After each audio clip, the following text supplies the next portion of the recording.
This is Democracy Now!, democracynow.org. I'm Amy Goodman. A group of activists from Louisiana have traveled to New York this week to confront the financial backers of destructive natural gas projects in what's known as Cancer Alley. The protests come just days after the U.S. liquefied natural gas company Venture Global announced it's going ahead with plans to build a massive new liquefied natural gas facility in Louisiana after the company secured $15 billion in financing. During a series of actions here in New York, protesters have been targeting big banks, including Barclays, Bank of America, as well as the homes of executives. On Thursday, protesters visited the home of Frances Townsend, who served as Homeland Security advisor for President George W. Bush, now a board member of the insurance company Chubb. This is Roishetta Ozane of the Vessel Project speaking outside Townsend's home. We came to the door of the murderers, and the murderers ran from us. I actually find that funny. Yes, I do. Yeah. Like, we don't have weapons. They have the weapons of mass destruction. These weapons go by the names of LNG. That was Roishetta Ozane, founder and director of the environmental justice group, the Vessel Project in Louisiana. She's joining us here in our Democracy Now! Studio with her 12-year-old daughter, the climate activist Kamea Ozane. She suffers from asthma like so many in Cancer Alley. We welcome you both to Democracy Now! I also covered you months ago when you came and were involved in a lot of these protests. A number of people got arrested. First of all, Roishetta, start off by telling us, what is Cancer Alley? Where does it extend from in Louisiana, and why do you call it that? Yes, thank you so much for having us, Amy. So Cancer Alley is traditionally known as the 85-mile stretch between New Orleans and Baton Rouge. Well, we live in Sulphur, Louisiana. In Sulphur? Yes, Sulphur.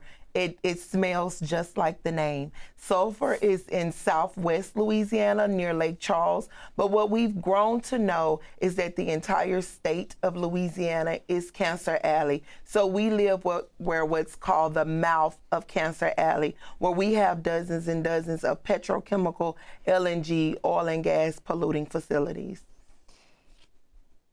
And so if you can talk about what is this toxic Billionaires Tour that you've traveled all the way from Louisiana to New York for this week. We've come here because we've asked, we've requested, we've emailed for these CEOs of banks like Citibank, JP Morgan Chase, insurance companies like Chubb and AIG. We've asked them to come to our communities, breathe the air, drink the water, and get a taste of what we live every day, and they've refused to come. Yet they sit here in New York and in offices in DC, and they make decisions for our communities. Decisions that are killing our children, decisions that are harming our air, our water, and our wildlife. So we brought our community here to them.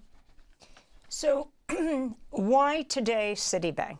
Today we're going to be in front of Citibank because Citibank continues to be the #2 leader in financing fossil fuels. Even though they proclaim that they're doing better, they're making better choices, they're adhering to free, prior, and informed consent, we know that numbers don't lie. Citibank has put billions of dollars behind fossil fuel projects since the Paris Agreement.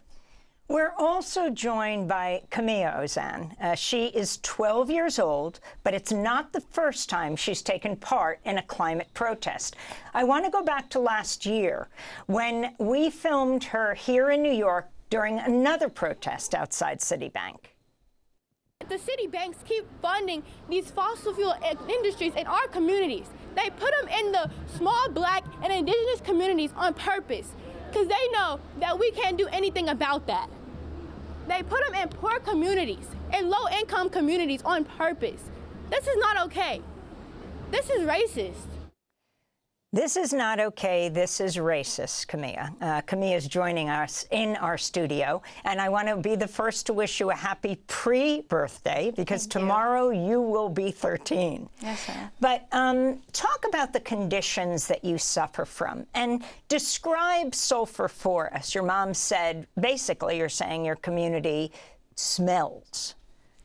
Yes, so when you walk outside, right, as soon as you walk outside of my house, if you look over, you can see the industries from right outside of in my front yard.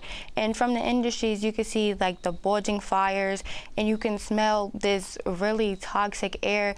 And that's not good air to be breathing in, and it's not good for the kids to go outside and play outside because the air is making them sick with conditions like cancer, asthma, eczema.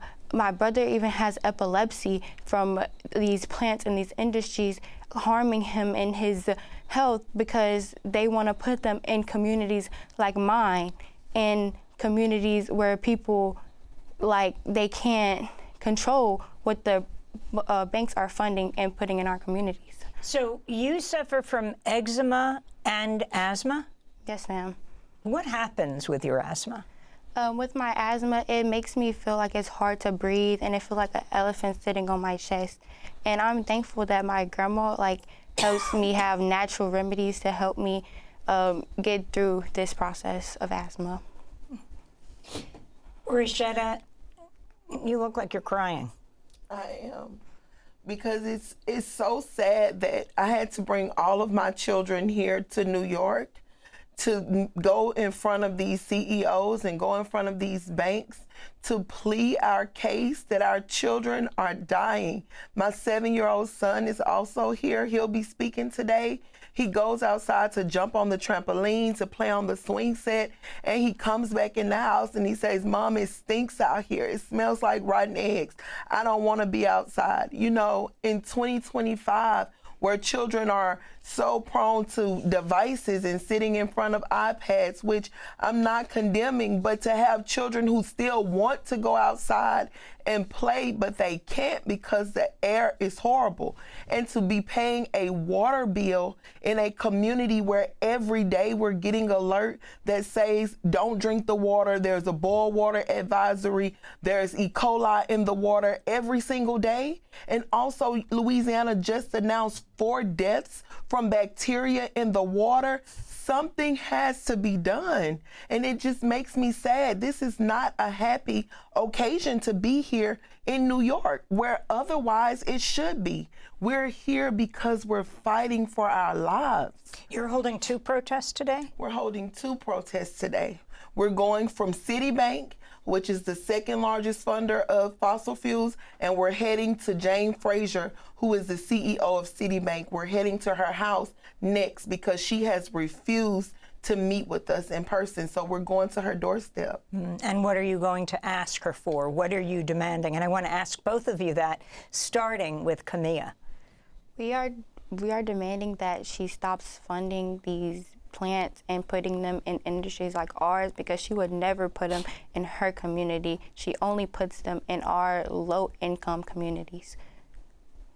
What we're asking for is that they listen to us. They understand that we are real people. We are not small people from small towns that are sacrifice zones. We are people with culture, with family, who are fighting for our right to breathe clean air and drink clean water. And we want them to change their investments, invest in renewable energy, invest in the community, invest in small businesses, invest in our schools, in green spaces, in resources that our communities need to survive and thrive.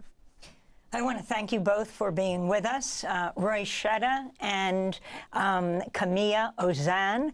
Roishetta is the founder and director of the environmental justice group, The Vessel Project, and Kamea, a climate activist, turns 13 years old tomorrow. Again, happy birthday.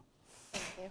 Thanks for watching Democracy Now! On YouTube. Subscribe to the channel and turn on notifications to make sure you never miss a video. And for more of our audience-supported journalism, go to democracynow.org, where you can download our news app, sign up for our newsletter, subscribe to the daily podcast, and so much more.